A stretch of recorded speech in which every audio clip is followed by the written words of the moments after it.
Keep yourself in the loop of everything football on the Golden State Media Concepts Football Podcast. The latest news on and off the field, be it college football, Big Ten, SEC, Big 12, Pac-12, ACC to the NFL. We've got you covered. Listen to the Golden State Media Concepts Football Podcast.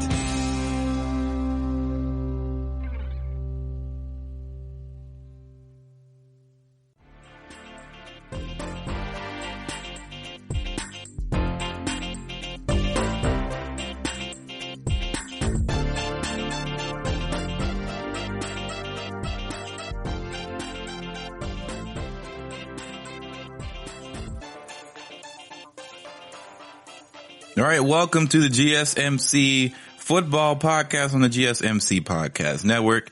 It is the dynamic duo back again for GSMC. Me, Ethan, Brice is on the other side of me. How are you doing, man? You're wearing a terrible shirt in my house. I can't believe you've done this. Listen, man. It was just here. Gosh, got repping. Football season coming around the corner. You know what I'm saying? If you came to my room, you'd probably feel even more disrespected. But you know, I'm just doing it, man. I don't mean any disrespect. Only time I would mean disrespect is if I came over for a Saints game and I brought a Falcon cup with Falcon socks and my Falcon blanket, and then I'd be disrespecting. Listen, it doesn't hurt me that bad. Like, this isn't the first time that somebody walked into my house with disrespect. I thought that we were better people than this, Brice, but it's okay. I still respect you as a colleague and as a friend. It's all right. But we have a lot to talk about here, GSMC fan. We might talk some fantasy football, but this is a football podcast, so we're going to talk mostly NFL, some college stuff, and what's been happening around the league as we prepare for week one, because we are here. Week one is here. Like, we're here, Brice. Could you believe it? There's been a lot of doubts. There's been a lot of hard looks in the mirror.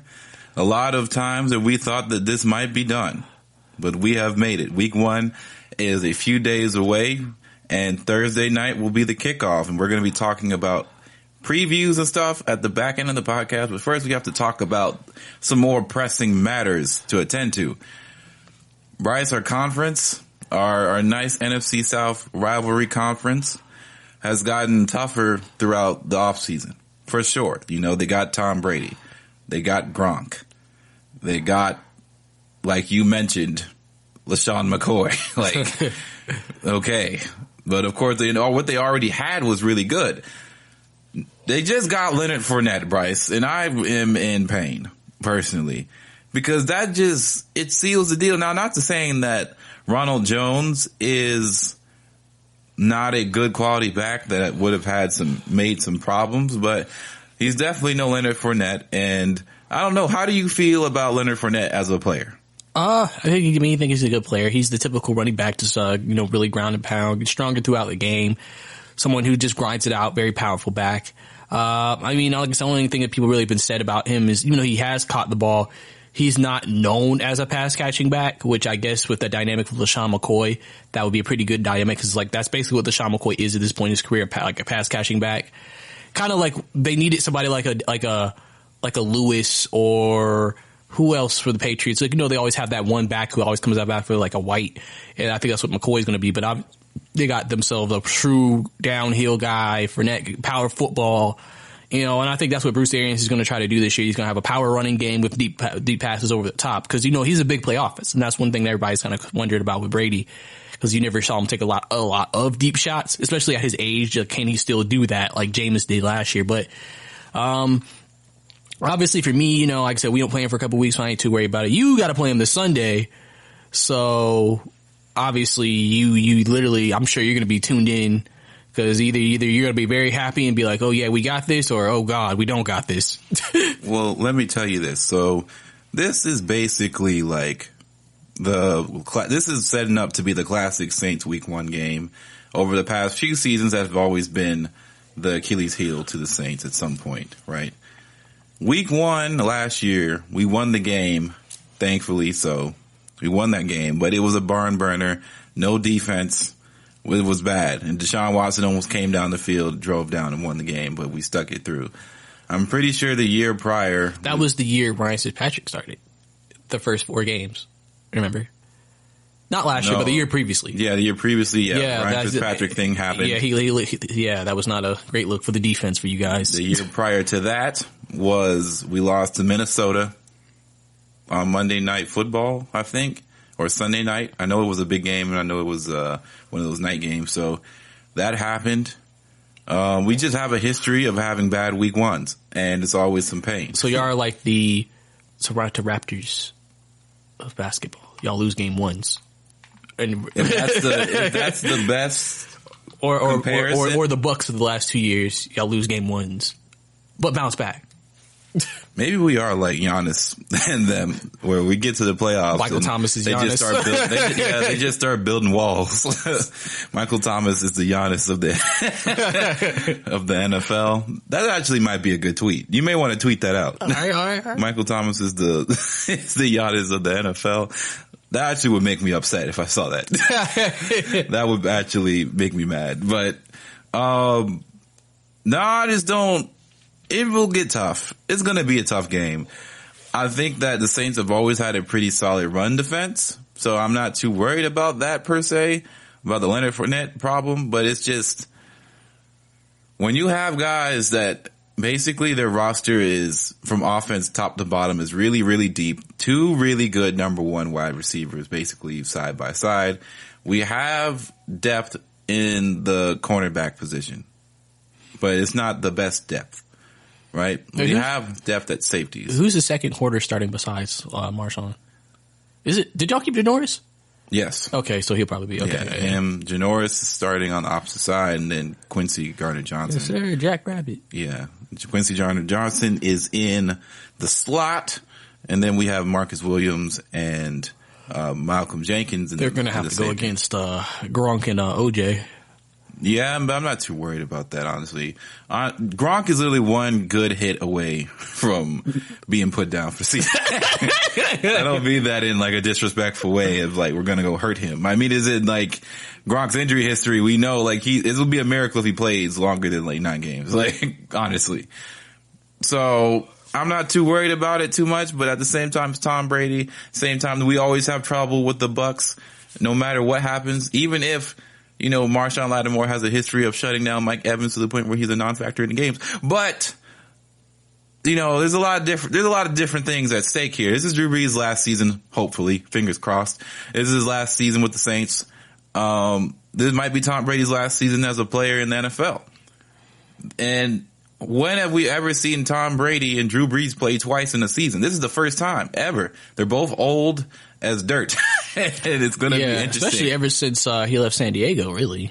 They haven't really obviously played since it's like, you know, AFC, NFC. Now they're going to see it twice, maybe even 3 times if y'all met in the playoffs in 1 year. Yeah, so this is going to make up for all those times that we were like, let's get a Brady Brees Super Bowl. Let's get it happening. And then, you know, somebody, mostly the Saints, don't follow through on the other half. So I think that's going to be cool. But as far as the Leonard Fournette signing for the Bucks, I mean, they had the money. Of course, Leonard Fournette basically kind of took a pay cut in a sense. And that's just kind of the end all be all of it. They have him. Now their running backs are they have a good depth at running back now, right? You know, Keyshawn Vaughn is kind of incognito right now because of injury, but they have LaShawn McCoy who was supposed to be backing up Ronald Jones. And now Ronald Jones is now backing up, or at least sharing the rock with Leonard Fournette. I don't know. Leonard Fournette was at practice, so it wasn't like he was out of shape. So he was at practice during training camp for the Jaguars, and they've always had issues. So it was not very unlikely to see him go somewhere else. It's just the fact that he was released and then immediately picked up. And I really didn't know where Leonard Fournette was going to go, because it's not like a lot of teams have a lot of running back depth, like have a lot of running back needs across the league. But I guess when you have a win or go home sort of mentality that the Tampa Bay Bucks are having right now, it makes a lot of sense to go out and get him, you know? Yeah, I mean, it definitely does. And, you know, I think it's going to be a battle of a lot of things, you know?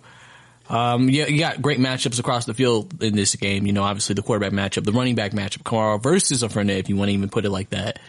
You know, Thomas and Evans, you know, you have a lot of great matchups, offensive line, defensive line. We know the Saints defensive line is one of the best in the league, and they're very ferocious up front. So it's going to be an interesting game. To me, in this game, just quick, you know, obviously we're going to probably get deeper into it later, but just a quick hit. It's going to be interesting to see what happens up there in the trenches. Because if they can't, you know, obviously, Brice to me is always, he's never been the guy, obviously, who can, like, we know him as a runner, but he's very nimble in the pocket.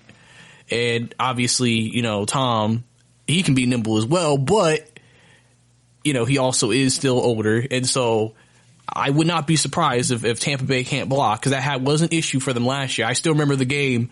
I think it was the game in Tampa Bay that y'all played, and every time Jameis quit back for a drop back, it felt like y'all were hitting him. If we had one of those performances, it's going to be a long day for Tom. Yeah, and I think they probably have figured out some ways to address it in the off season. They did draft, didn't they draft a lineman? Yeah, they drafted the first round lineman tackle from Iowa. Yeah, so they've tried to address some things, but at the end of the day, it's just whoever gets it. You know, Cam Jordan is the animal out there, you know. I like Shy Tuttle a lot. He's a young guy, and he's gonna make some names. Hopefully Davenport is ready to go on the outside edge, and, you know, we're gonna talk about it in the next segment more so than not, but who we tried to go get to help out on the opposite edge to get some pass rush help. But, you know, we have some guys on the inside that can really do some things. You know, David Onyemata? Yeah. He's really good, solid guy. And of course, Big Rankins. I love Mr. Shimmy, but Sheldon Rankins, that's my guy. And hopefully, you know, with all injuries aside, he's good and ready to go. Because when the Saints have Sheldon Rankins going with Cameron Jordan on the same side, it's GG's, man. Like, our team is so talented. Like, this has become a Saint Love Fest here. I'm sorry for you, but you came in my house wearing this shirt. This is your fault. But honest to God, the Saints defensive line, front seven, is top 5 in the league right now. When the only weakness really is their linebackers, and they drafted one who I think is going to be really good. And DeMario's there. He's one of the best. DeMario, Mr. All-Pro, DeMario Davis. From back end, like the Saints, they say all the time, the Saints have one of the most talented rosters in the NBA, in the NFL. And I don't think people really understand just where the depth is now. Like, defensive line depth, if everybody's healthy, it's there. It's always been an Achilles heel for the Saints, because by the time it gets to playoff time, the defensive line is depleted, besides Cameron Jordan, because he's Megatron or something. Didn't y'all have Kiko Alonso? Yeah. Is he still on the team? I don't think so. Okay. I think we let him go. I think he got hurt for y'all last year. He did. So I don't know if he was still on the team or not. Second playoff game. He got hurt. No, not second playoff game. It was the first one. Yeah, he got hurt against Minnesota. So Kiko, we have really good depth around the base. Our offensive line is always usually pretty good. And hopefully we can learn to block some stunts and not play with a broken arm. So that'd be fun. But Drew will find a way. You know, Drew is kind of old, and hopefully he's not noodle arming out there. So we'll see what really happens. But at the end of the day, I think Leonard Fournette will do what Leonard Fournette does. I wouldn't be surprised if he still has like 100 yards. I don't think he'll get like that many catches. He had 72 catches on the year last year. So in like 500 receiving yards. It wasn't like he was out there catching and making people miss that often, but he does get out there and catch. So that's something to keep in mind for sure. I have a quick point I want to make. Kiko Alonso is still currently on the Saints. Look at that. Depth at all levels, man. We're going to be really, really great, man. I really think so. And I'm still scared about you guys over there on the south side. So don't worry. The fear is still there. The Falcons still scare me the most out of any team in the NFL, because if they ever decide to just say, you know what, we're going to figure this thing out, it's going to be a tragic day for me, because there's never been a year where I've had so much pain than your Super Bowl run. Because it was just all the fears that I had just started to come together. And I just really thought it was ominous when you guys were just beating down the Patriots in the first half. And I literally thought to myself, is this going to be a Falcon dynasty? Because it just looked like this wasn't cakewalk stuff like it was for the rest of the season. I know I'm bringing up bad memories. I'm not trying to be a bad guy. I just mean like legitimately before that second half, I really just thought the Falcons just figured it out. They're going to be amazing for the next 5 years. I'm going to be stuck here. Did it make you reflect on the Saints a little bit? Like, Dave, how come it's always a very nervous time. Yeah. It's just like, why is this happening? Oh God. Like, I know sometimes you'll see a sack. Oh God, it's starting. All the time, man. But we're going to take our first break and we're going to come back talking about more free agency news, kind of waiver wire stuff coming up. GSMC. Listen up, sports bettors. This is Brice and Ethan here to tell you about our favorite sports book, and that's BetUS. Football, basketball, and baseball are all back, and that means it's time to get down your bets. We only endorse one sports book, and that is BetUS.com. Why, you ask? BetUS is the pioneer in online betting with more than 25 years in the biz. You need a sports book with integrity and longevity, and you need to know that you're going to get paid. That's right, Brice. You need a sports book that offers everything, including live betting, MMA, golf, horses, esports, entertainment, and all kinds of crazy prop bets and futures. So call today at 1-800-MY-BET-US. That's 1-800-MY-BET-US, and they will walk you through getting started. Nobody in the industry gives better bonuses or bigger bonuses than BetUS. Join now, mention GSMC, and you get up to 150% in bonuses on your first deposit. Nobody beats that. We bet at BetUS, and so should you. So join BetUS today. That's BetUS.com or call 1-800-MY-BET-US, mention GSMC, and get 150% in bonuses on your first deposit. Are you looking for help for your fantasy football team? Check out the GSMC Fantasy Football Podcast. Get today's best advice on who to start, who to sit, even who you should draft. From sleeper picks to red hot lineups, they got it all covered for you. That's GSMCpodcast.com/fantasy-football-podcast. We'll cover traditional leagues, dynasty, PPR, even IDP leagues. When you need fantasy help, there's just one show to hit up. Don't forget to like them on Facebook and follow them on Twitter. Visit GSMCpodcast.com for more info.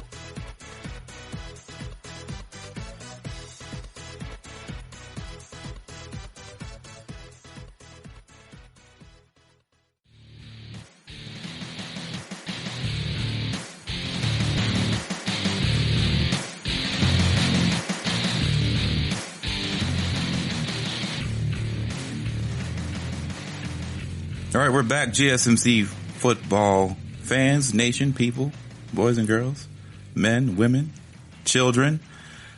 We're back, and we have to talk about Mr. Clowney, Mr. Jadeveon, who clowned around for the whole off season, basically getting wined and dined by all these teams and basically not signing with any of them. Fired 2 agents, by the way. Right, fired 2 agents and said, you know what, forget it. And it was a battle between 2 teams, one that I know very well and another not so much. But he's a Tennessee Titan. So the Saints and the Tennessee Titans were kind of in an arms race for Jadeveon Clowney, who basically set himself up to have a really pretty good offseason, I guess. Yeah. All things considered, I think he gets a 1 year and up to $15 million possibly could be made. I think isn't the base like 11? Yeah, I think the base is 11. Yeah, he could make up to 15. Yeah, I think that's one of the reasons why I think you guys and the other teams jumped into it. Because, like, you know, obviously he was asking for North for 15. Yeah. And then I think he's like, all right, I'll take 11. That's when you're like, oh, Saints like, oh, let's do it. Right. Obviously it became a bit of a bidding war. And now Tennessee is probably going to have one of the greatest duos in the history of Tennessee football, Vic Beasley and Jadeveon Clowney. Oh, wow. I didn't even realize where you were going with that, but that's hilarious because Vic Beasley, yeah, I really hope Vic Beasley turns out to be something. You just think to rub it in your 2016 face. Vic Beasley? Oh, yeah. I mean, both of them got dreads too. Oh, man. Listen, it might be something, man. The Titans have a way of taking some guys as old trash or old players and turning them out to something. Yeah, like, Mike Vrabel can coach him up now. Like, I love Kenny Vaccaro when he was here, but he was always kind of weird. Weird guy. Didn't always have the best sense. But over there in Tennessee, he made some noise. So Never forget about the Roman Harper years. yeah, him too. But I love Roman Harper. Roman Harper is my guy, Boy, had Mr. that Salt and gray hair Pepper. out the butt. Yeah. Salt and Pepper. Real early tried to run a kickback and he was on the ventilator. No one will forget.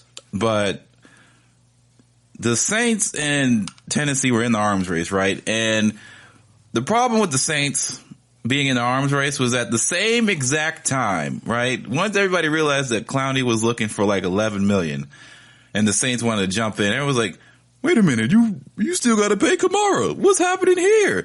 Why are you looking for money here when you got there? You paid Taysom Hill how much money? And all this stuff. And it got really annoying to Saints fans because you're like, you guys just don't understand what the Saints do to Cap. Maybe you do, Brice, because you're around often. But the Saints, what they do to Cap, and they're Cap magicians. They just figure it out. They're going to figure out this Kamara stuff no matter what. I wasn't too worried, but I was stressed. Everybody called me. I was in distraught because of the whole idea of potential, like with the trade rumor is what got me, right? I wasn't worried about they won't figure out a deal. I was just like, when the trade leak came, I was like, who leaked this out? Who said this? Mm-hmm. Because they need to be gone off the organization. They said the Saints might have linked it to get Kamara to take the deal they wanted. No, man, that was a tough scene, but I knew Kamara was going to stay. Like he has to, has no choice. But regarding all the stuff about Taysom Hill and the contract stuff, Taysom Hill's contract only has a 4.8 hit on the cap this year. And then it's 17 million next year. Mm-hmm. So for this year, the cap hit is very small and manageable. Thus meaning why they can still potentially sign Kamara, right? To a good deal if they figure some things out. And they could have gotten Clowney. It would have been the all in. Like this season is basically all in anyway. And whatever happened next year, we just have to suffer through, right? So if the Saints don't come out on top on this, we're going to start looking like the Rams real soon. Not the Rams. Because the Rams, and the Rams without their quarterback of the future too. So that's going to be tough. But I just think that it was a way we had to do it, right? And I'm sure you would have welcomed the addition of Clowney. I'm sure you would have loved the addition. It would. Clowney, Davenport, and Cam Jordan in a rotation. Feast. Y'all have y'all little pass rush package. Feasting. All of them be out there on third down. Yeah, run, feast. It would be a beautiful thing to see because the Saints love to throw those all out blitzes and get burned all the time while doing it. But hey, it'd be a show to see some guys who got some 4.4 speed in them and, Clowney and of course, and Davenport, because Davenport's an athletic freak. So it would have just been. And Clowney always gives you like that one, like, whoa play a game. So you'd be able to get that, Yeah. But as far as, the whole thing when it comes to him going to Tennessee and him being wined and dined basically by all these teams, basically taking a tour de France or a tour de USA, it was cool to hear about because, he definitely did the whole Ndamukong Suh route, like, the Ndamukong Suh route. Mm. And then he kind of just said, I'll just go to Tennessee, which was kind of lame. As far as fan perspective, I thought he would go to like a real contender. Not to say that Tennessee isn't a contender in the AFC, but comparative to the Chiefs or the Ravens or maybe even Tampa Bay if they wanted to just keep piling it on, or maybe even Dallas. If he went to Dallas, that would have been crazy, right? Mm. I don't think Dallas have the cap. I don't think Dallas have. Yeah, I don't think they have the cap either. Plus, you never hear any of it from Skip. No, yeah, for sure. I think it would have been reported, but I mean, they really can't. And then you got Dak.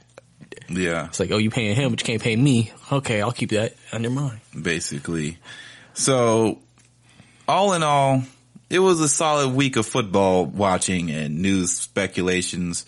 How did you feel about the whole signing overall, the race to get him, trying to get him basically acquainted for, and then of course, how did you feel about the whole Kamara thing, because that was a big story for a little while until things simmered down?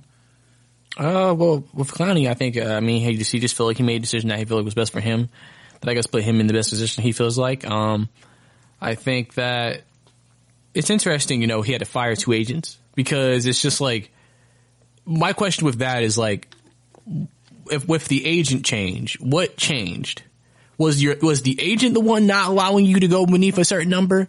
And that was what was keeping you unemployed? And so you were like, okay, you're keeping me unemployed. Because it's hard for me to believe that you change an agent and now teams want to call you and offer you. Like, it makes it seem like he must have been saying something to these teams that was turning them off. Because you see it all the time. If a player doesn't get their money or they're still free agents, they like to fire their agents. So it's just like, I'm assuming the agent must have said something or gave him something that they didn't really, I guess, want to go with. And then they were like, okay, you're not getting me signed. I need to go ahead and dip. But I think, I think it's just, this is the best move for him, I guess. Tennessee gives themselves another great defensive lineman. That is one of the strengths of their team is the defensive line. So obviously Tennessee's defense is looking to obviously get up there and be better. And, we'll have to see how it all works out. And then on the Kamara front, when I first saw it, it was like after we did a podcast, I saw it and it was just kind of like, dang, I wonder how he feels right now. Cause, obviously it was out of the blue. Like it was kind of unexpected. Like I was just like, dang, I didn't know it was that deep, Right. And then, it came out. Then obviously it was when he came out and said, well, I didn't request a trade. Then it was just like, okay, maybe this was just a leak to maybe, get the contract negotiations. You know how sometimes you'll leak things. So maybe that was it. And now it seems like he's playing. So it's not like he's not going to play. But, obviously it's negotiations that I think they're going to continue into the season. Mm-hmm. Obviously, it kind of can almost be like a live, I don't want to say audition, but a live prove it to him, stick it to him. Because imagine if Kamara goes off in game 1. Like, let's say he gets 150 on the ground, 75 plus receiving, and like 2-3 touchdowns. Like, she's just like, you basically, you're like, just go ahead and give me the money. Yeah, I wouldn't be surprised if he hits the money sign during the game. During the game. So, I think that you definitely need to try to get him locked up. It's like you said, I'm sure y'all are not expecting to have a completely new backfield next year. You at least want to keep one part of it, and I think Kamara is somebody that y'all should definitely go out of your way to keep, potentially. But I have a quick hitting question for you. Are you ready? Yeah. Okay. So obviously y'all are open to signing guys. So what if y'all sign Earl Thomas? We don't know. No. Just no, man. You don't want that. No, because at the safeties aren't for what he'd be asking for, I feel like, and for what we would use him to be. I just don't think we need that many safeties on our roster at all. Mm-hmm. I'd much rather get another cornerback. That'd be nice if we could do that, but there's not really anybody out there in the free agency market that I'm thinking, oh yeah, we should go sign him. Sidney Jones. Yeah, he would be the only guy for maybe some depth purposes, but really I'm not pressed for him. I think Marcus Williams is underrated, first of all. The Super Bowl thing, the Vikings thing, we get it. He missed a tackle. He hasn't been a good tackler his whole career, but he's one of the better safeties in the league. Via coverage. Yeah, coverage guy. Like, he's really good, and he's young, and I still think that the Saints want to still develop him into being a better version of what he is today. And then we got Malcolm Jenkins, and who would have thought that, getting Malcolm Jenkins would prevent us from potentially getting someone like Earl Thomas later on the line, but I guess here we are. But he's a strong veteran leader. Yeah, but Earl Thomas might bring dissension into our locker room. Who knows, man? I think a lot of these people, especially after the Jimmy Butler thing, right? So a lot of these people start making things happen for themselves, players taking stuff into their own hands and figuring out how to change their destiny on the fly. Now, I don't know what was going on over there in Baltimore for him to be wilding out like that, being late and getting into fights all day. Maybe he was just upset. Maybe he just had a real bad few weeks of work. Wasn't having it. I mean, he wasn't the best in Seattle apparently either. Never forget when he flicked off Seahawks after he got injured. Yeah, and everybody laughed at it and thought it was funny. And not to say I didn't think it was kind of funny or telling, but you would hope that guys would end up realizing that, it's still a team game and do some things. And not everybody wanted him to go through that. Didn't have to flick off his teammates like that. But hey, what can you really do about that? But for me personally, no, I don't want Earl Thomas on my team because we don't have the money to get Earl Thomas, nor do I want the headaches of if things go poorly. The last time we got a big time free agency defensive back was Jarius Byrd, and I still shiver in my dreams. I remember Jarius Byrd. I have a magazine from NFL Today or like some NFL Game Day sort of magazine with him being in a Saints uniform preparing for the season. I think that was 2013. So a lot of emotion, a lot of pain comes with the Jarius Byrd stuff that personally I hope recedes soon. We need another Super Bowl because it's starting to wane. The 2009-2010 Super Bowl is starting to lose its luster to the point to where people are just like, get over it. And I never will because thankfully I was born the year where I was able to see it live and go through the whole shebang with my pops. It was a special time. But it's starting to become like, all right, guys, we need another one because it's getting bad. Yeah, especially with all the heartbreaks y'all suffered the last few years. Kind of need something to just make it be all worth it. Just make it like, it's like you went through the grime, you went through the grubble, you went through the dirt, and then you got the diamond, which is the Super Bowl trophy at the end of the day. Because wouldn't it be all worth it this past 7 years? A decade. I would say, the honest answer is yes, but also sometimes it's not because it just makes you think that we could have had this done. We could have had multiple. I think that's the biggest thing is like the way we've lost games, like last year, like not included. We just didn't show up offensively last year, but the years prior where it's just like one mistake, one call and one bad overtime performance. And I'm just like, really? We could have been there. Like, you couldn't tell me. Like, that whole 49ers, or not 49ers, but the whole Rams going to the Super Bowl thing and then them laying an egg in the Super Bowl was just so depressing. Because you're just like, I would much rather see a Brady Brice throwback performance of the ages. It would have been amazing. Would have still been amazing. So, and honestly, when you said what you said, I also feel like the Falcons could have won a couple more Super Bowls because I have a theory. Every time the Falcons were in the playoffs this past decade and lost, the team that they lost to always made the Super Bowl. So we were always the second best team. That's all I'm saying. Is that all you're saying? That's all I'm saying. So if you beat the Falcons in the Super Bowl, you're going to the Super Bowl. If you beat the Falcons in the playoffs, you're going to the Super Bowl. All right, man. We're gonna take our next break after that. And we're going to talk about some college football stuff, man. Football is back in all spectrums, all different forms. So we're going to talk about that coming up, GSMC.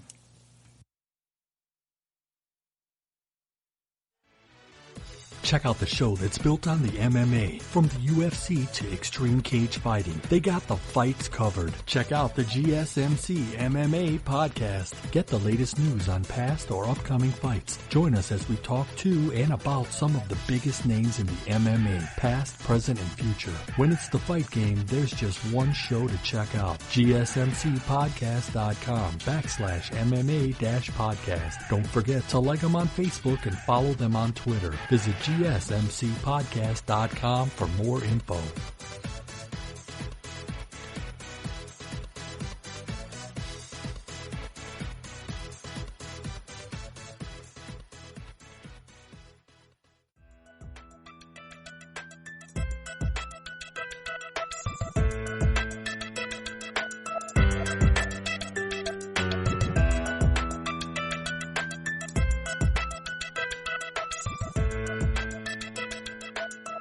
All right, Brice, we're back. GSMC Football Podcast. And part of the thing that we do here is talk about college football as well as the pros.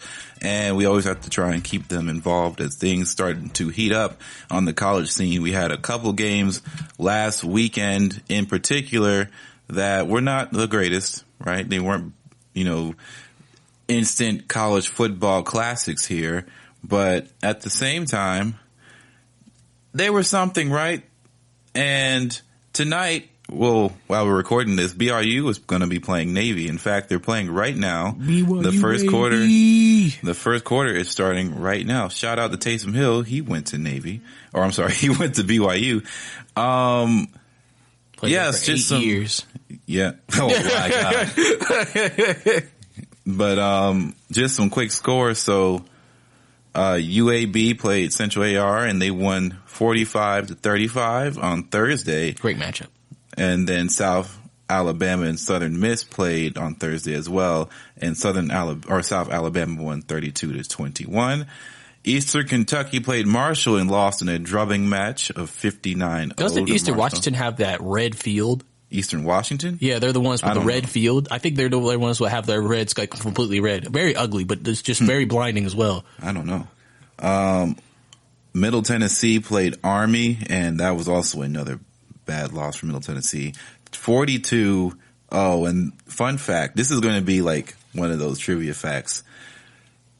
Army had a possession of the ball for 12 minutes where they did not throw a pass. And in fact, they did not throw more than 2 passes the entire game. Sounds like a typical Army game to me. But this is insane. You know those military armed forces schools when they play college football. Some try to pass a little more, but it's with that wishbone. They both run like the triple option, right? Like they're on their Georgia Tech stuff. So hey, I'll give you over and under 100 pass attempts for any of the military over the season. Yeah, I'd probably take the under. Sure. Yeah. But so SMU, they played Texas State, and SMU ended up coming out on top on that. But honestly, Texas State looked like they might have been the better team that day. It's just things didn't work out for them at the end of the day. HBU ended up playing North Texas. North Texas won 57-31. Arkansas State played Memphis, which was one of the bigger games of the weekend because Memphis is actually in the AP poll. So Memphis ended up being won 37-24 against Arkansas State. UTEP beat SFA 24-14. Let's go UTEP. So, man, that was a great slate, man. And then Thursday, so same time as the NFL, we have a UAB and Miami, Florida game. So the U, Miami. Oh, you got to tune in. Maybe you'll be flipping channels there. So honestly, if you miss football a lot, you're just like, listen, just any football. And at least the most football I can watch without commercial breaks. Well, I mean, if you have the ACC network, that's where you can be able to check it out. Ooh, we're going to street. Oh man, nah, man. Pay for your stuff. Pay for your stuff, man. It pays for everybody else around our industry. I'll have to get college football pass. Oh, college. What's it called? I think it's just called a college football pass. Really? Yeah. Because they can't call it college game day. Yeah. I mean, it's just kind of like, honestly, all the big games in college are usually on national or on the television. So if you just really are a fan of a certain team, you might as well just get the network. Like literally every team has a network now, Big Ten network. Like I have the SEC and the Big Ten network. So. Yeah. But, the Longhorns, they have their own network. They really do have their own network. I don't know why. Just 24/7 Texas Longhorns content. Hey, they're donors, man. Texas really, they're a big brand though. They're probably, especially if they were like really good, like they'd probably be like a top 3 brand. Last year was kind of a step back, but the year prior they won 10 games. So. Yeah, it's like they're trying to get back to that old Texas, the Vince Young Texas. They're trying to get back to like that national prominence where we're like, dang, Texas could win it this year. Well, they have a good quarterback returning. Ellinger can get some things done. It's all about how everything else shakes out for them. But we'll talk a little bit about who you feel about college so far. But first, the experience of watching some of these games, man. So referees have electronic whistles now instead of using the old-fashioned whistles because of the spittle. We don't want the salivas coming off of people and potentially contaminating and compromising the whole thing, right? So they switched to electronic whistles. They're kind of hard to hear, and it could be a endangerment to the rest of the games during playing time. So we'll see what happens, but if people can't hear the whistles and somebody hears something and somebody could get cleaned up bad. So hopefully they figure something out with that. But every referee is wearing a mask.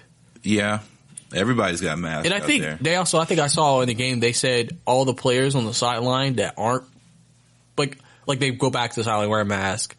They also said in terms of like the cups, Gatorade cups, you drink the cup, you throw the cup away, then they replenish the cups. It's basically a whole process throughout the game to make sure that it's been thrown away. They sanitize and everything. That's crazy. It's a lot different, man. It's a different vibe on the sidelines, but they killing COVID-19 times over. But in reality, if you look at how things are going and you see coaches when they go to the coaches camera and stuff, they just have like this bandana basically around their neck because half the time the coaches are talking and they're not having it on their face. Like it's legit like just a accessory at this point. Yeah. Half the time I never see them pull it back on, but I'm sure the league or the NCAA, they'll figure something out. I wonder what NFL, it's going to be interesting to see how the NFL. That's what I'm saying. Like, how much is going to like transfer over to the NFL? You know, NFL has their own unified standards for COVID-19. So I want to see what they are able to do. And also the NFL is going to have to do a lot about crowd noise pumping in. Oh yeah, you definitely got to. Everybody's pumping in crowd noise. Well, they have no choice. Some people, because you don't want to just hear talking and that shit. Like, you know, just like, oh, okay. I mean, honestly, the college football, they were pumping in crowd noise in some games, and it sounded basically kind of like college football. Obviously, they're pumping in that NCAA football 14. Obviously, it's not that loud, but at the same time, it's not horrible. And the way they shoot it, right, like the way it's presented on television, it's not bad. It's kind of reminds me of bubble basketball, but more people, because there were fans in some stands, like the South Alabama and Southern Mississippi game. They had like 10,000 people. Like, it was kind of crazy. But that's what I'm interested to see, honestly, with also, we're talking about college, but also like with NFL, because like I know like the Falcons are expecting to have fans. And so it'll be interesting to we already got in trouble for pumping in crowd noise before we need to do it. Yeah, I'm about to say, y'all should be experts on this. Right? So I'm wondering if they're going to still do it again. Like, hey, we can legally do it now. Yeah, basically. So there was just some interesting stuff. Like, the biggest thing I took away from watching some of these games last weekend was defenses are going to take some time to get used to playing football in a real sense. Like, training camps and everything in the offseason was basically halted, then came back, then halted again. Like, a lot of different teams are going to be looking real different on defense this year just because of how much less time you've had to prepare. Like, I'm pretty sure Middle Tennessee State would have had a bad time regardless playing, Army. But they really had a bad time because who has time to prepare for the triple option comparative to everybody else going spread and playing pro style? Like, you have to really understand your assignments playing against the triple option. Mm-hmm. And the Army has been playing the triple option since its inception, basically. Evie, didn't you play against the triple option in high school? Yes. So you understand. Plenty of time. Personally, you understand. We know, like, high schoolers run the triple option all the time. It's one of those things that just happens. The option offense is always a thing. Oh, yeah. But, we ran some form of the option in some degree over there in the Coach Davis days. Shout out to Fayette County High School. I think they won this weekend, actually. They're playing. Haven't they been better since? They've been better in recent years, yeah. They've had some talent surges. They've got some people in there. But, yeah, man, defenses are going to struggle. Quarterbacks are going to look rusty. I think so. Oh, yeah, definitely. I think timing with receivers is going to be off because they didn't. I mean, training camp's great and everything, but actually live action reps, it's just going. That's why I think the first week when we see the Power 5, the 3 conferences play, even though college has been always able to never have a preseason to play, remember, they've been practicing from spring all the way up to the game. And so with that, they really weren't even able to get in until about end of July. Right. So it makes you think they didn't have as much time until you wonder how that's going to look. So you may not see teams hit real true form maybe till week 3, right, which could open up the line for upsets. Right. And it also might mean not to cut you off, it also might mean that if the college football playoff still happens, right, we're going to get some 1-2 loss teams in there, I would assume. I mean, definitely, especially since there was only 3. Unless it's to a point where could be simpler, unless you just have you'd have to have probably a 1-loss team, at least. Because you got 3 conference champions, if they all went undefeated, you still have to have a 4th spot, which would probably be a 1-loss team. So, unless you just happen to everybody beat each other. And the SEC is going to be a bloodbath. They all play each other. Yeah, exactly. The whole SEC is going up against the SEC, so no cupcake games, basically. Yeah, except Vanderbilt. But yeah. Oh, man. Speaking of the SEC, I guess we can talk about it. Who are you pulling to come out if there is a college football playoff? Who do you have on your list, on your radar as guys? Because, the AP poll is out. People are seeing who's being ranked where. We got our Alabamas, our Clemsons, our Florida's up there, Georgia's up there. I think Florida's 4th right now in AP. No, because I don't think they're both Georgia, so I don't think they're 4th. No, Georgia's 3rd. Okay, you may be right then. I have to recheck that. I know Georgia's ahead of them, but I think Florida's right next to them. Okay, is it possible to have a surprise?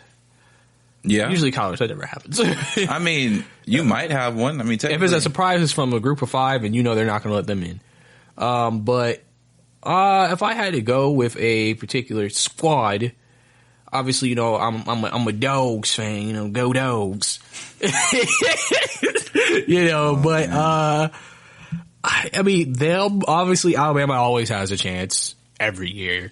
Right. LSU obviously has lost all of their talent, so you don't think they're going to, if anything, if they can retain having a good year. I think one thing we got to look at is Texas A&M, because they've been that team that they have talent, but they are tier 2. They're not tier 1. And some people say tier 3. And so I think, they could potentially, if they can get some wins. The thing is, since it's a bloodbath, that's what kind of beat them last year. They had 5 losses to all the ranked teams in the SEC, Georgia, LSU, Alabama. They lost all the best teams. And so if they could win those games, that would be big. But to answer your question, Georgia is ranked 4th. Florida's ranked 8th. So. Oh, really? In the whole thing? Yeah, AP. Oh, wow. Yeah, and Alabama's 3rd.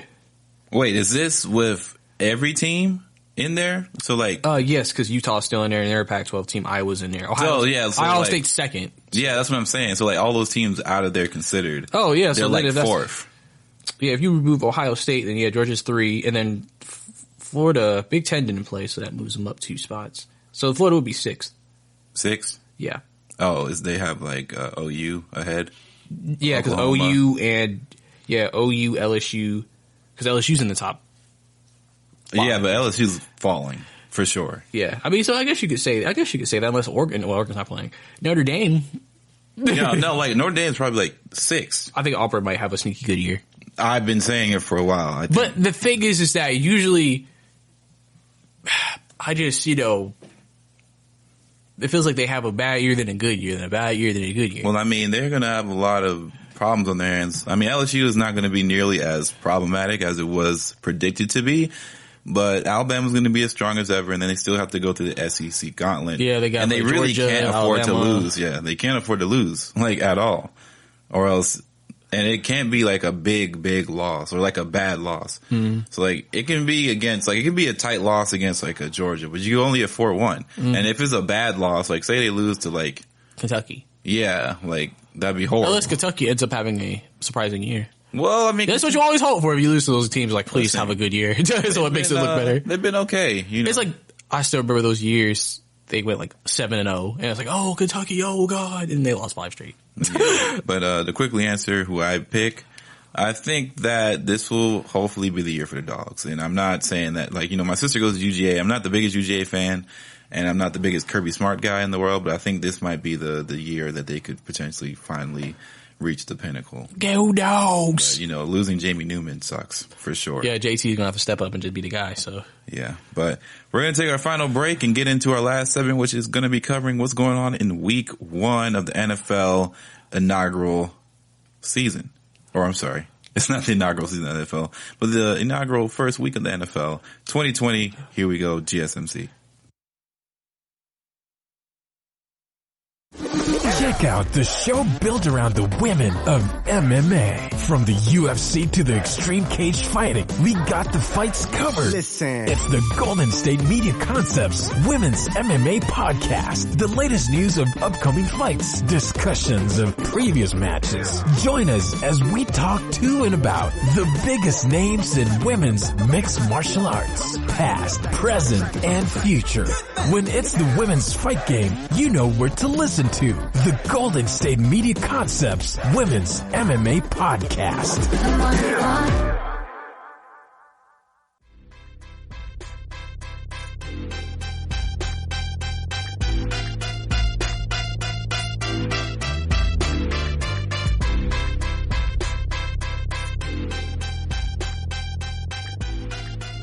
All right, Brice, we're about to get into our own bags here back at the GSMC Football Podcast as we get to do what our favorite thing to do here on the show is to talk about previews.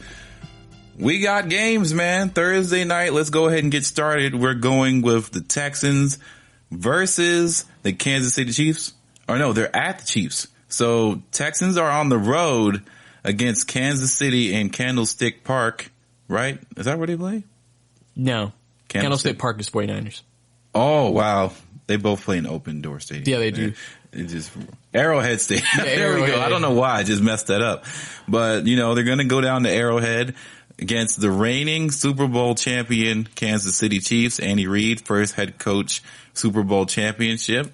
Of course, Patrick Mahomes gets his first in very short amount of time. What do you predict is going to happen? Like, do you have a winner out of this? Who do you expect? What do you expect to see? I guess should be the better question. First, I need Clyde Edwards-Helaire to go off for at least 20 plus fantasy points. So I need him. Cap. I definitely have him in my second league. Yeah, he needs to do his thing. But I think in this game, Houston has a chance to right the wrongs of last year. Obviously, we know what happened last year in the playoffs. Had that quick 24-0 lead, and then lost it and then got blown out. So obviously, they're looking to probably have that not be repeated. Deshaun just got paid. So obviously he's coming into it. Both of them just got paid. So you're basically probably going to have, this is probably the highest paid quarterbacks total combined playing in one game with 500 and then almost 200.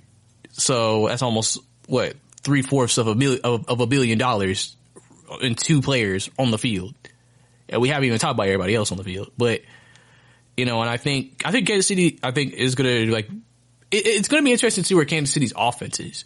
Again, with not having all the practice in camp, like even though they've all played together, it's just like, I feel like they haven't had that time to, get down the chemistry. But I could be wrong because, like I said, they really don't have anybody new except the running backs. Everybody else is pretty much the same from last year from the receiving core.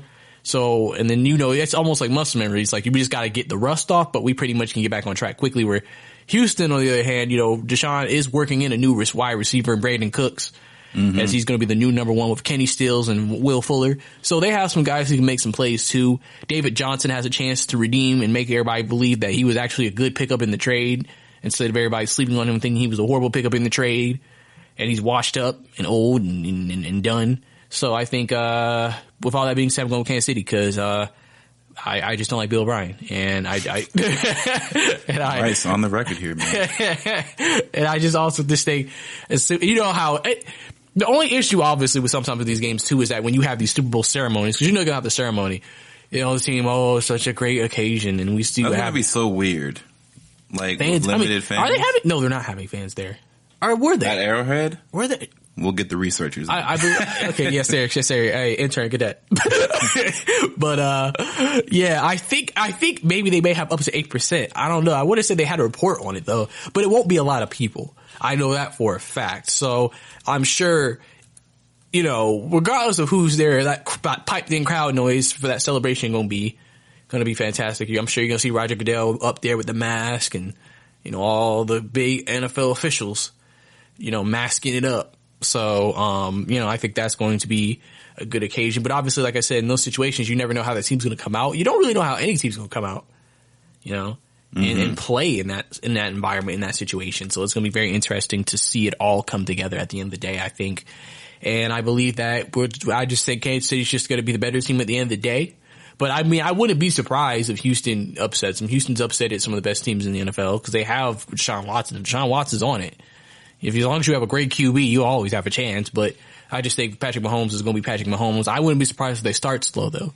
But then like second half, they pick it up and then it's just like, oh, now they're reeling off points like it's nothing, because we've seen it multiple times. I always say the first year that the Kansas City, Patrick Mahomes was quarterback, or they played the Patriots twice that year. Even though they lost both games, in both first halves, they didn't have double digits in points. By the end of the game, they had 50. So against a Bill Belichick coach defense. So they catch their fire at some point. You will not keep them shut down for the entire game, for the most part, usually. But yeah, so that's pretty much my predictions there. Well, how you feeling? You think Kansas City's going to also pick up the dub too, or think Deshaun Watson's going to make some history? I think, honestly, this might be the time where Deshaun says, you know what? It's time to showcase my game. I'm a little bit worried about the extreme layoff of practice and like just getting back in the swing of things for the Kansas City Chiefs. But the thing is, they also did not have the typical Super Bowl layoff off season after winning because they didn't get to go out and celebrate every other weekend and do all this, that, and the third with their family because of COVID-19. So they were in the house. So they kind of just got right back to work. So they might just be one of those cases where we don't really see a lapse in the Super Bowl return. And I mean, it's not unusual. Like we saw the Seahawks did similar things, right? They won the Super Bowl and then they went right back. So not everybody has lapses, but at the same time, Kansas City is Kansas City for a reason, and we have to give them the benefit of the doubt. But I also think that the Texans are a little bit of a underdog that has a big bite. So I really don't know. I think the smart decision is to take KC, but Deshaun Watson has shown me in week 1 what he's capable of doing personally. So I wouldn't bet against him trying to go in a shootout with Kansas City because I don't think defense is going to be in this game. So you just said I wouldn't bet on it, but would you bet on Deshaun? Oh, like as on a prop bet? Yeah. Would you actually go to the bet books and go ahead and put it down? Kansas City, Deshaun Watson over 300, 3 touchdowns. What, like a parlay? Yeah. I would not. I would parlay a Kansas City win and Deshaun Watson getting over 300 yards. I'd do that. Okay. I actually might have to look into that. I might look at the lines. But, yeah, man, shout out BetUS. We might do that, man. Side note, I got to the researchers. They just told me that the Chiefs are one of 4 NFL teams that are allowing limited fan attendance, and they will have 16,000 fans in Arrowhead Stadium. You know how crazy to think that 16,000 fans is a small amount of people? Mm-hmm. That's insane. But yeah. Think about Jerry World. They can hope to over 100,000, so they probably have 30,000. That's only maybe. But yeah, I think that Kansas City's probably going to win the game. Next, we got to talk big time game, Baltimore versus the Browns. So I don't know. Let me see the home and away splits. I think that Ravens in 3. I got Ravens in 3. Ravens in 3. Maybe. Actually, no. Actually, if I'm being honest, I think it's gonna be an upset here. I think the Browns are gonna upset them again? Yeah, I think they're gonna come out and upset, but it's not gonna be the upset where it was just like they completely outplayed the Ravens. I think it's going to be upset that the Browns finally show up and be the team that they look like they can be. Baker's going to have a great game. Odell's going to finally make fantasy owners happy, have some big plays. Chubb and Kareem Hunt are going to make some plays. And the Ravens are going to be like shook and be like, oh no, what just happened to us? Oh, the expectations. Oh, but I think it happens though. And then a good team always bounces back from that. But I think Cleveland's going to have a good start to the season. And because remember, last year they started terribly. Mm-hmm. So I'm seeing a reverse of fortune this year. And they're actually going to start very well. I think they've put in some work this offseason. They've really tried to, correct their wrongs. And I think with all the improvements they've tried to make, I think they're going to be able to get done. Like I say, people forget that Cleveland is one of the best front sevens in the league, even though people don't think about it, but they are. That's a strength of their team, and so I think when it comes to the running game, I think they might be able to do some things to kind of, I'm not going to say stop Lamar Jackson, but does it allow them to go over the top? Because even last year, again, the Tennessee game, I mean, they didn't necessarily stop Lamar, but it wasn't a typical game. I think that may be a game that you might see in this game. All right. I can kind of see where you're going with that. I think that the Ravens will win this game, and I think it'll be close. I think the Browns will put up a fight, but I think the Ravens will be a little bit too much. Put 3 dews on it. Put 3 dews on it? Yeah, put 3 Mountain Dews on it. I'll put 4.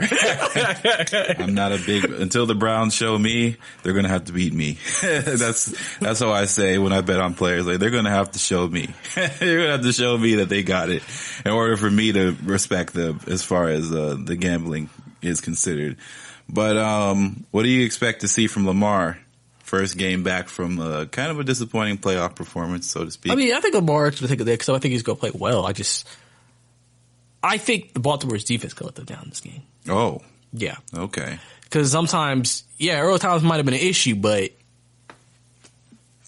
you never know. The secondary could be a little affected by it. Mm-hmm. It's just funny. I read an article about the Earl Thomas thing. Just a quick side note. I remember they said that Cam Chancellor would have to literally tell him what they're doing during the actual setting up of the defense during a game. So, and basically cover for him so they could still be in the right defense. Wow. Yeah, I was just like, dang. Imagine that. He's just like, he doesn't know what he's doing. Hey, back there. Okay. Yeah, we got it. And then we thought they're just so elite. Everything's just so finely too. You don't realize this man Cam having to be like, okay, he got it? Okay, he got it. Okay, I can do my assignment. Real quick, do you know who's starting for the Chargers at quarterback? Tyrod Taylor. Okay, I was going to say, because they play the Bengals week 1. Mm-hmm, that would have been an interesting, rookie versus rookie showcase. But yes, we get to my man Tyrod. This man Ethan said he wouldn't be there, but he's there now. Over under 6 games, Tyrod gets benched. I'll go even. So at 6. Take 6 games, so you bet the under? Okay. Sure, whatever, you're fine. Yeah, I'll go under. I think it would take 7. 7? Yeah. As long as the season is directly what it's supposed to be amid COVID-19 concerns, I think it'll take 7 games. Okay. Typically, it takes half a season. So wait, so are you giving Tua 6 or 6 or 7, over under 6 for Tua, since Fitzpatrick is starting? I think under 6. Under 6 as well? Yeah, I think Tua will. And how many games for Mr. Trubisky get benched? Honestly, bro, it might be 2. And I don't mean it's bad too. The fact that Nick Foles didn't win that job outright is but we don't know what actually happened. We don't know. We didn't see it on the field. Listen, man, real quick before we get out of here, we gotta talk Cowboys, Rams. Rams are in a bounce back year scenario, of course. They need to showcase that they have something left in the tank. Cooper Kupp is healthy. Mm-hmm. They don't have Brandon Cooks anymore. They did end up drafting Van Jefferson, which is really cool. They got Cam Akers in the draft as well. They have some pieces that they might be able to do some things. Fournette, what's his name? Everett? Yeah, Everett. They're tied in. But it all boils down to what can Jared Goff be this season? And they don't have Todd Gurley to lean on anymore. Granted, Todd Gurley was not, his best self last year. But, hey. Don't sleep on Cam Akers. Cam Akers is expected to be... I have him on fantasy. I need to hear good things from you, Brice. What do you think, real quick, for Cowboys-Rams? I think I'm going to go with the Rams in this game. Really? Yeah, I'm going to go with the Rams, pick up the win. I think they're going to go out there and play. I'll play the Cowboys. But I don't think it's going to be a major outplaying. I just think they're going to make more plays at the end of the day. There's a potential Mike McCarthy could be out-coached. These are 2 offensive coaches, so I obviously you think defenses are going to be behind, so I think some points will be scored in this game, but I think there's a chance that we're going to see some fireworks, but I think the Rams are going to make more plays at the end of the day. And Aaron Donald's going to disrupt this Dak Prescott in the backfield. And do some things there. So we'll have to see how everything kind of all works out at the end of the day. But I think it will, and I think they're going to be able to pick up a very good key win to start the season off against Dallas Cowboys. And I just also want to see Dallas Cowboy fans in shambles because, they lose a game, and it's just like, oh, brother. Oh, man. But next week they'll be like, we're going to the Super Bowl. 15-1. Yeah. I always like seeing that on Twitter when people have to change their username. Oh yeah, they'd be like 16-0, they lose a game, 15-1, 14-2. I just like, it gets bad. Hey man, I see that for basketball too. I know that. I remember when the Hawks were like 2-0 last year, 82-0. They lost their game, 81-1. Lost to 80-2. I'm just like, dang, y'all really optimistic in the comments. Oh, we're winning the rest of the season. Clearly, I mean, I was like, I don't know if y'all really kidding or you. No, they're definitely kidding. But just real quick, I think Dallas might pull off a mini upset here and showcase why they're going to be one of the better teams in the NFC and will win the NFC East. But yeah, I hope Dallas fans are happy with that one. I'm rooting for them for once, considering that I have a lot of fantasy implications on the line. I need them to do well. Anyway, that is the GSMC football podcast for this week, man. We'll see you all next Monday as we'll have a whole slate of games to talk about. So stay tuned and stay ready because we're coming. Please don't forget to subscribe, rate, and review the podcast whenever you choose to listen to us. Don't forget to follow our social media, Facebook and Twitter, GSMC Football. We'll be back, man, Monday. Get ready. For Brice, this is Ethan, signing out. You've been listening to the Golden State Media Concepts Football Podcast, part of the Golden State Media Concepts Podcast Network. You can find this show and others like it at www.gsmcpodcast.com. Download our podcast on iTunes, Stitcher, SoundCloud, and Google Play. Just type in GSMC to find all the shows from the Golden State Media Concepts Podcast Network, from movies to music, from sports to entertainment, and even weird news. You can also follow us on Twitter and on Facebook. Thank you, and we hope you have enjoyed today's program.